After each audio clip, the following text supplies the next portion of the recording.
Hello everybody, welcome back to my channel. This is Will's Mountain Homestead and my name is Wendy.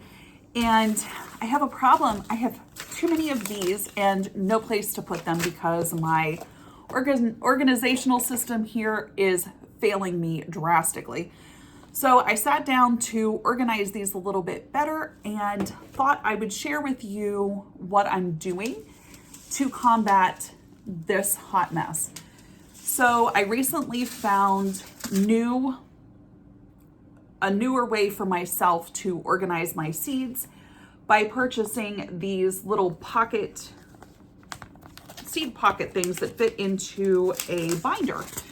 And it's really easy. You just drop your seeds right down in. And yeah, they do stick out over the top, but that's okay because once you open them up, then you're going to be folding them over anyhow to keep the rest of them from falling out. The great thing about this is I figured I could add in index cards and kind of like tuck them in behind like that. That way I can write any details that I need to put in about, how did the germination rate go? How did planting go? What fertilizers did I use? Were there any issues? Should I buy them again or not? So good way to kind of keep myself a little bit better organized with what I'm growing. And I'll show you a little bit of what I have found over the years that has worked for me. Again, this isn't the best way to store your seeds, but it's what I've been doing. So I found these little seed pocket holders on Amazon, and they come in packs that you can buy very large quantities of. So if you start seed saving, this is a really good idea to hold your seeds. And they do fit nicely right down in these pockets as well, which is really nice. And I would recommend getting like a 3-inch binder because it's going to expand pretty much, like it's going to fill that up. So the packet that I bought of these protectors will fit 120 seeds, like 120 of these guys. Do I have that many? I doubt it, but with me seed saving myself, it could add up pretty quick. I don't know. But come with me. I'm going to organize these the best I can, and I will show you what is new for this year, what we're doing, some new ideas for my garden layout, and how we're going to structure things this year. So let's dive in. This is very overwhelming and somewhat of a complete disaster here. I should have just kept everything in the bucket. But this, some of these are very new varieties for us this year, and I'm very excited to share these with you. Especially if you have grown these before and you can share some insight down in the comments, that would be greatly appreciated as to, what has worked, what hasn't, how you use them. But like this, we grow squash every year, but I've never grown lemon squash. So that'll be different for us. And these have a very high, they're very prolific and they grow pretty tall. So, my theory is grow a bunch of these, see if we like them, preserve them in some way, so if you have any really good recipes on preservation, share that with us as well. So that way we can try those out as well. Different varieties of pumpkins that we can store for the winter months. Believe it or not, I've never grown daikon radishes. So that is going to be a big one for us too. My thinking is to organize these in a way that makes sense for my growing zone. I am in zone 6, so I'm right on that border between A and B. I think I'm going to organize these in a way that how I plant them. So, the first things that go out in my garden are usually things like my spinach and my lettuces, my brassicas, like my broccoli and my cabbage, that sort of thing. And because I can always throw plastic over those because they are more of a cold hardier type of plant. And that way it will protect them, but I can also get a head start on providing food for my family. So that's the intention here. And I do have several varieties that I do grow every year that I will share with you right now. When it comes to where I buy my seeds at, honestly, it is whoever is having the best sale, because I'm a cheap person. And we'll say that I'm very frugal. So I don't like to waste money whenever I know if I plant this once, I can save the seeds from it and, you know, be able to save that and then plant it again for the following year. So like these ones that say 59 cents, they actually came in a big kit that I purchased on Amazon. So, you know, these are, you know, it was a really good deal that they were running and I thought I would try them. So, you know, for spinach varieties, I'll be trying this one. These, I believe this is a Walmart brand, I do believe, but this is like the second pack of these that I had, and the leaves on these were absolutely ginormous. So, you know, always a good option there too, for especially $1.96.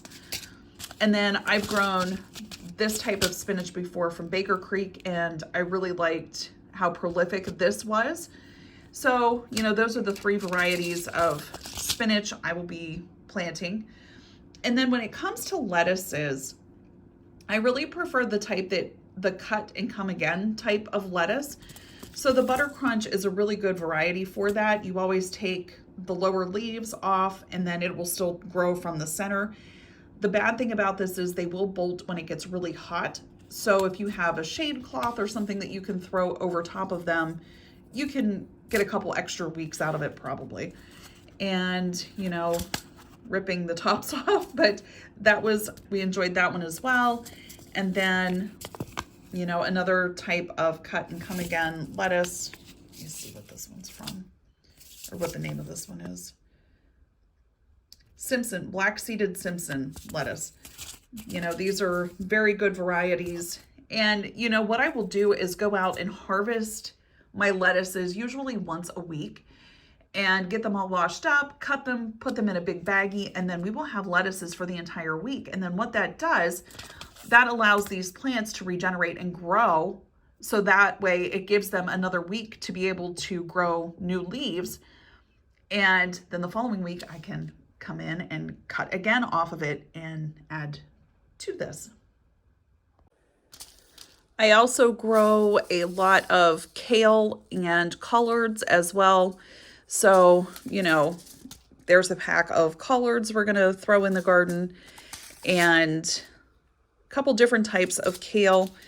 This has been the best growing kale for us with the soil that I have. And I've tried growing this and I could not get it to germinate. So it could be me. I don't know. We'll try again. But this is one that if I can't get it to go, it's just going to go in the compost because it's not going to work. When it comes to planting kale, I usually plant 3 to 4 plants for my family of 3, and that will do us for the entire year. And I have no issues with my kale bolting throughout the summer months or anything like that.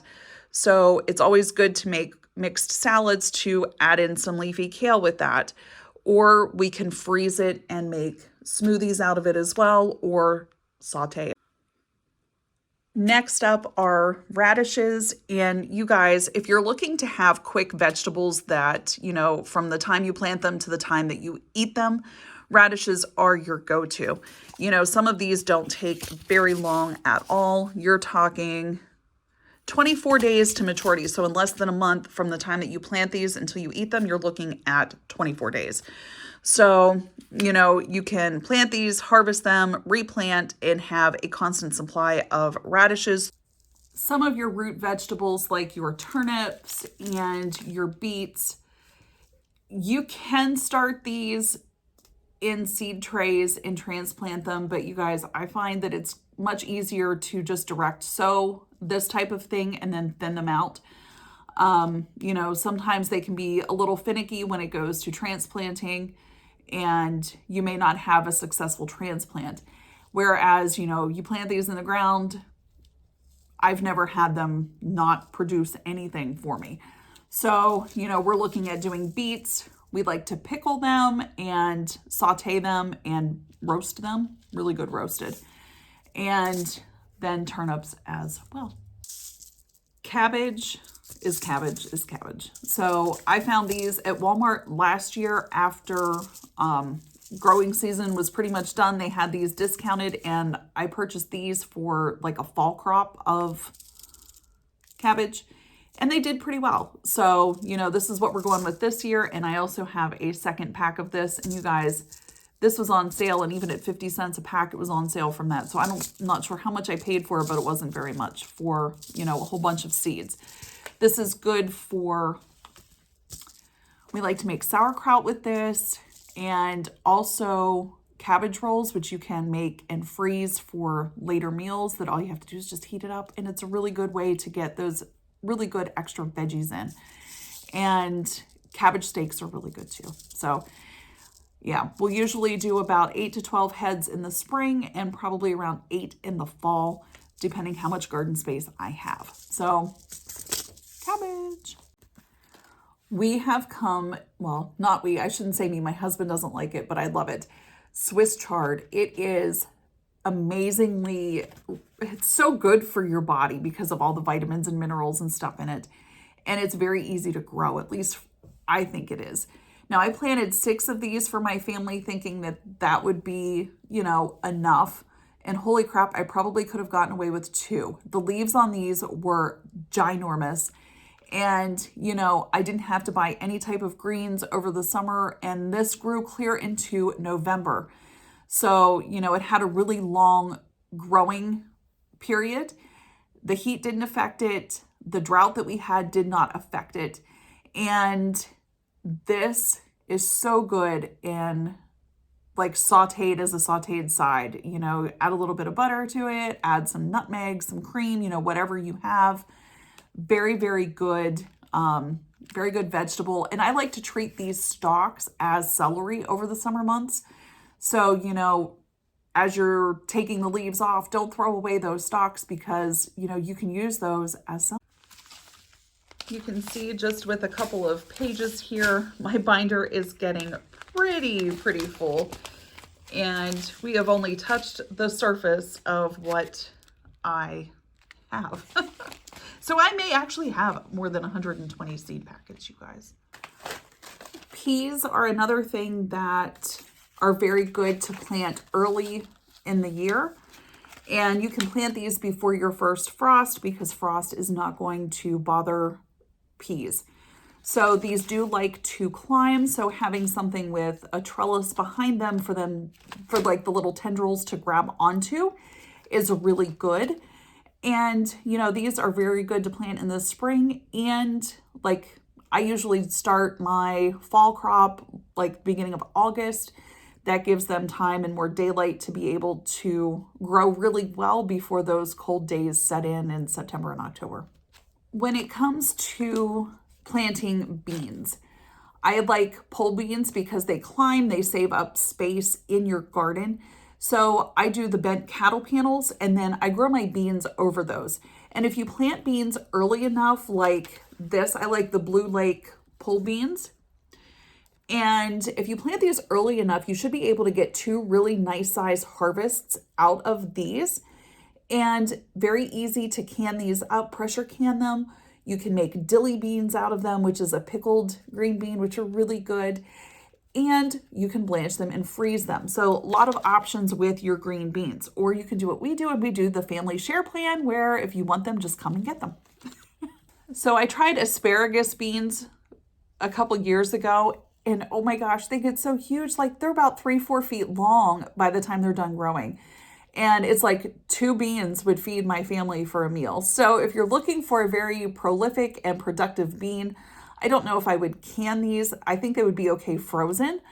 But fresh eating, just sauteed, I mean, my goodness, they're delicious. So this is a good try too if you're trying to save space and have something that grows really, really good. These are all of the bean seeds that I have that are new. Now, I do save my own seed from last year, so I have that as well. I'm not going to put these in the binder because they are so thick and heavy. And I'm just going to use my old containers and my old method that I had before just to store my bigger seeds like these. Last year, I started my first raised garden bed, and I had 4 of them that I put in. And this year I'm adding 5 circle beds, and they're much smaller. And those are going to go down towards where we keep our chickens. And I did this to plant things that come back every year. And for my medicinal herbs, that I want them to be contained and not get out of control in the garden.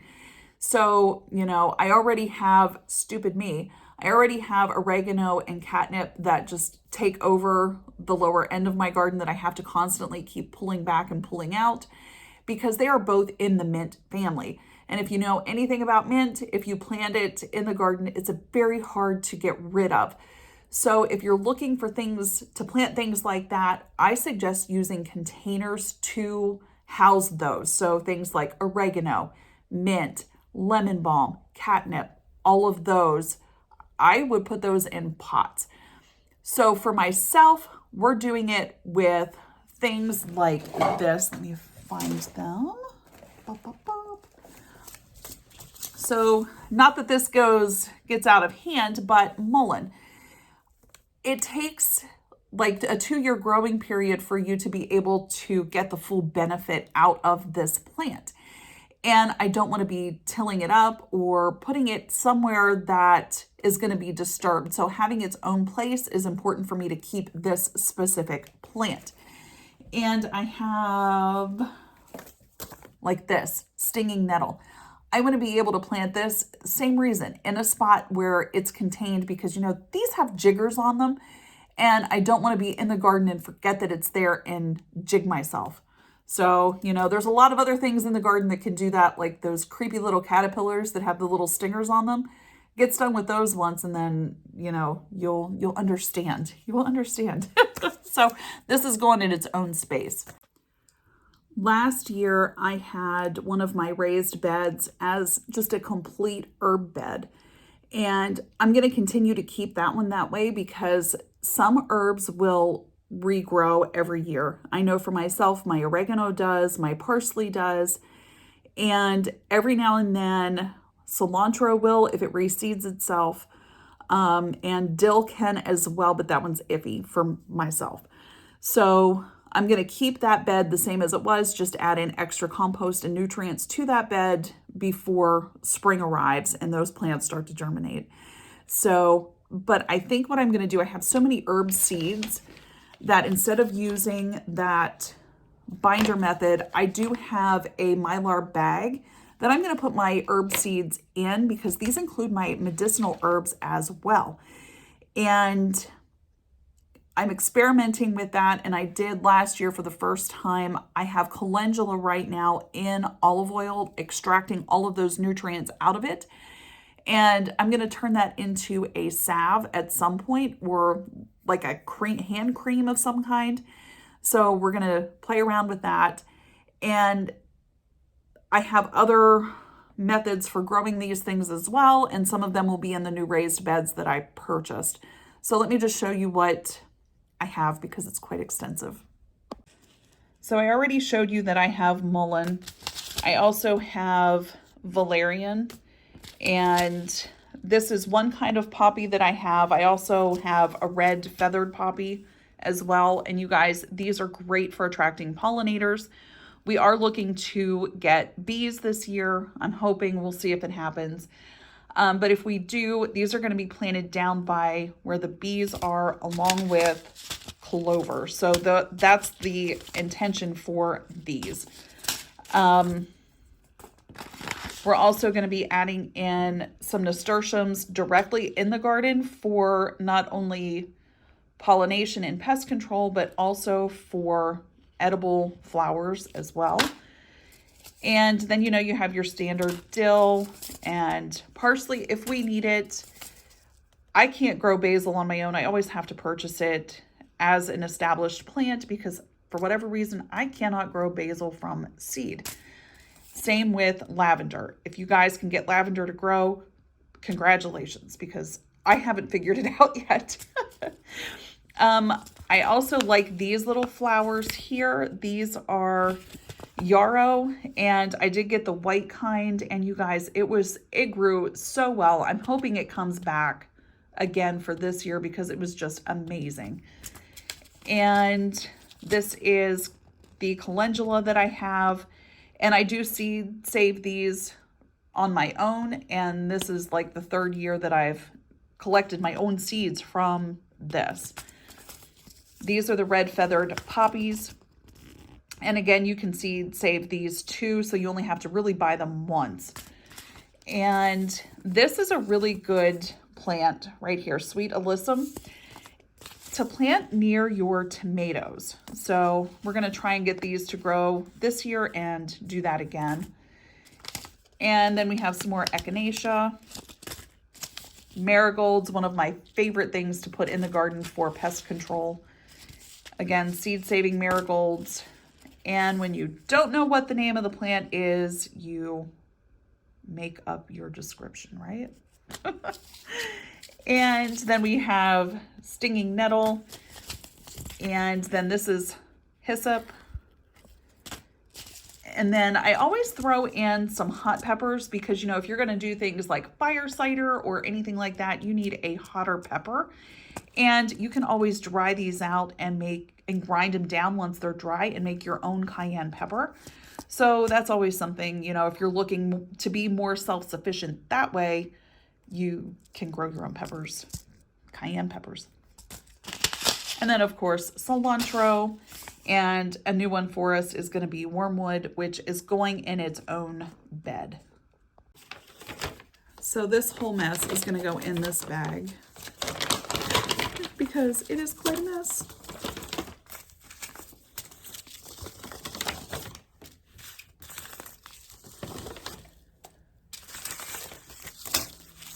And I have, like here, like, let me just show you these. Like these are zinnia seeds that I saved from last year. Can you imagine how many zinnias I would have if I threw all those out into my garden? I mean, it would just be the prettiest flower bed ever. But you know, I will pick a handful of these out, plant them on my own, in my own garden, and then I'll make starts for other people as well so that they can enjoy these beautiful flowers too. Flowers are a great thing to have in your garden. You know, it adds beauty, it adds the wonderful smells and scents to your garden too. But you know, you guys, you need the bees. You need to have the bees come and pollinate your vegetables.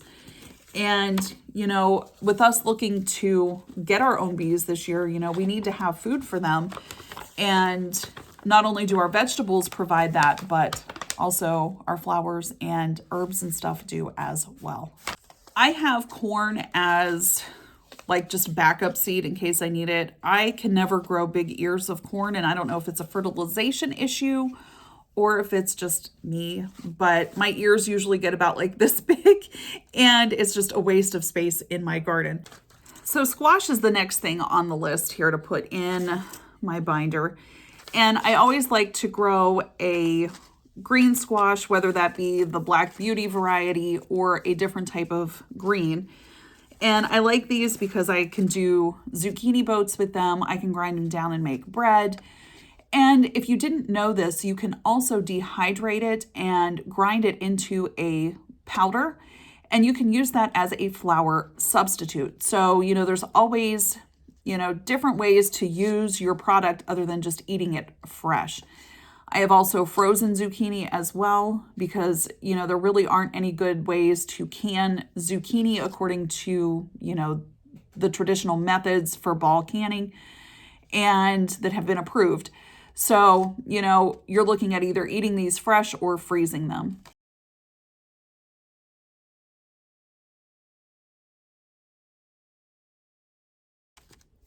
So there's that. I also like to grow spaghetti squash, and I did this type of a pumpkin, and it is a sugar pie, the New England sugar pie.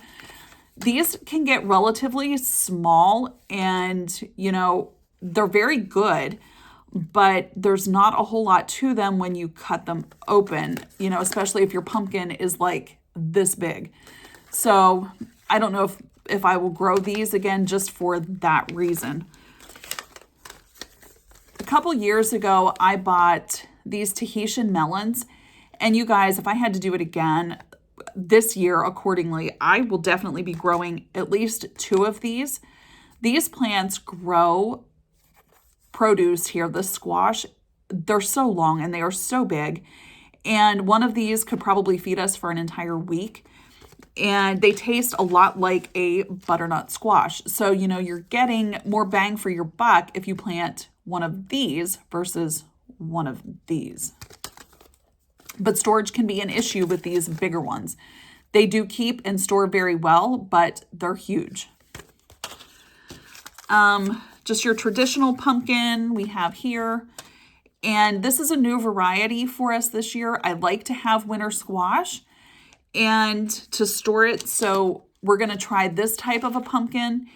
And I grew acorn squash last year for the first time, and we absolutely loved having this. And these store very well too.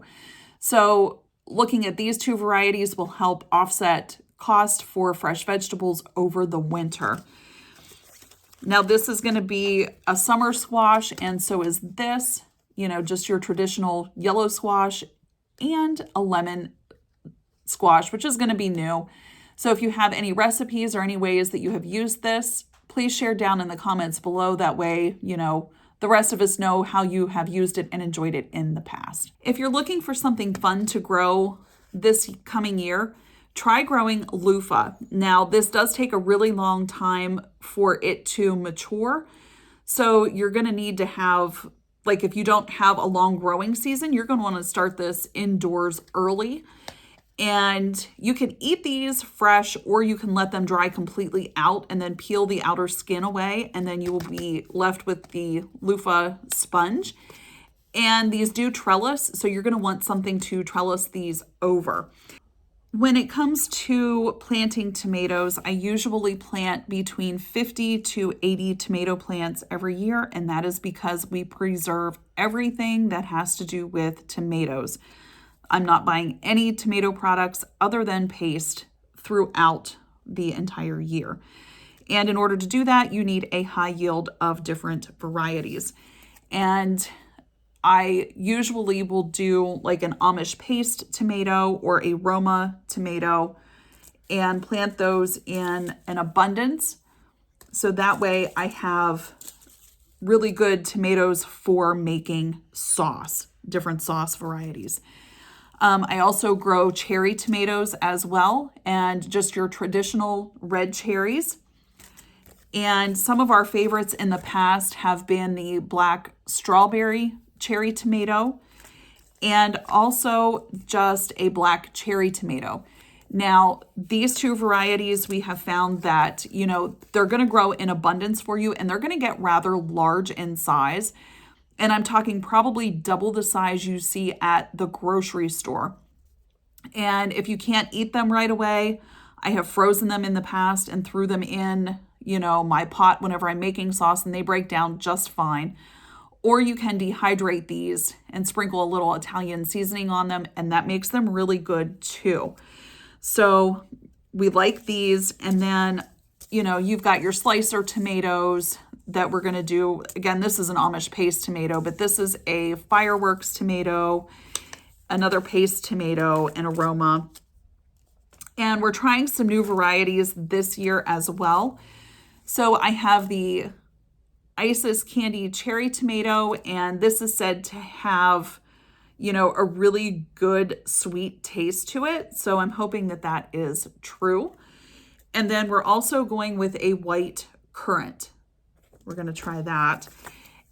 And then we're going to trellis this bad boy here. This is a gobstopper tomato, and these are said to not split in the heat.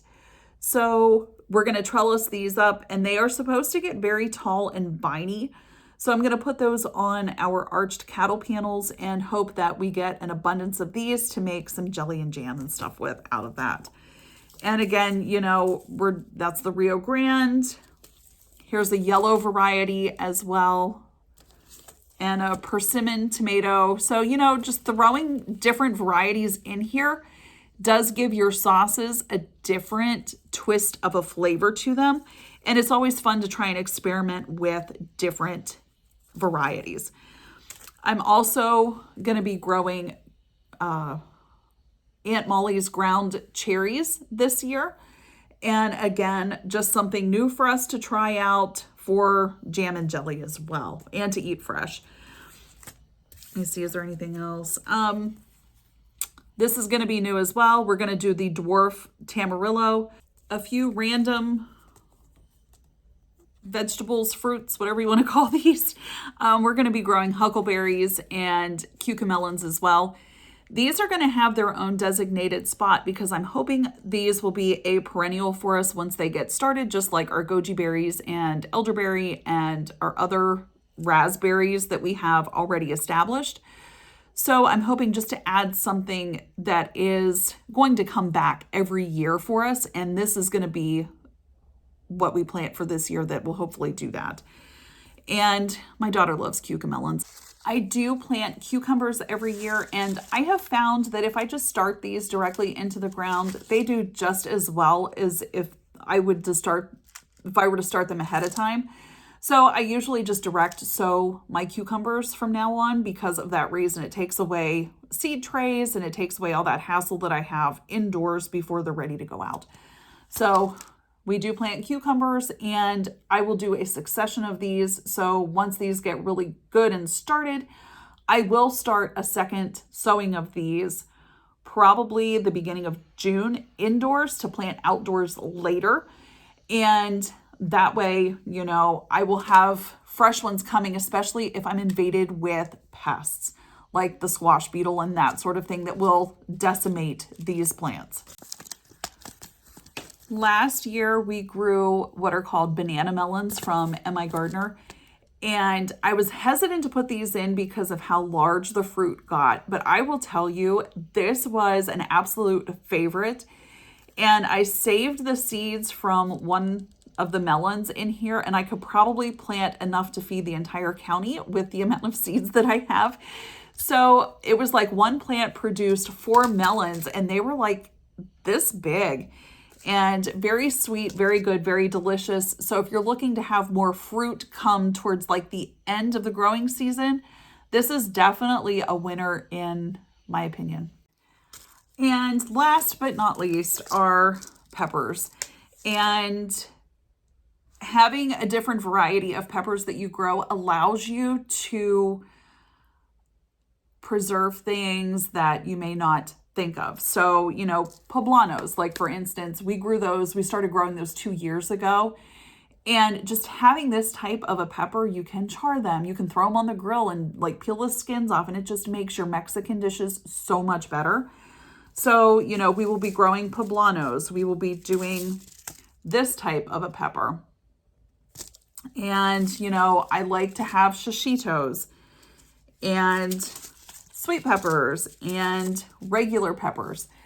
And if you didn't know this, you can can peppers, you can make sweet peppers out of these, or you can freeze them and just cut the tops off of them and freeze them. And then when you go to make stuffed peppers, it is so easy because you have your peppers already frozen. You don't have to blanch them and like soften the skins on them before you put them in the oven to bake them. And it just makes that whole process so much easier.